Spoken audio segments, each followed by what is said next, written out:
Welcome! In front of me I have Garmin Vivomove 3S and I'm gonna show you how to unpair this watch from the Android phone.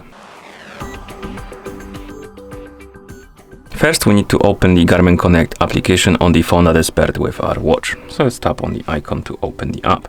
In the application you should see the home page. Now tap on the more options or option, then scroll through the menu, find the Garmin devices and tap on it. And here on the list of devices you should see your Vivomove 3S. Tap on it. On this page find the more options icon in the top right corner. Tap on it, tap on remove device and tap on remove. Now we can close the app, open the Bluetooth settings on our phone. In Bluetooth settings check if you have the Vivomove 3 right here on the list of paired devices.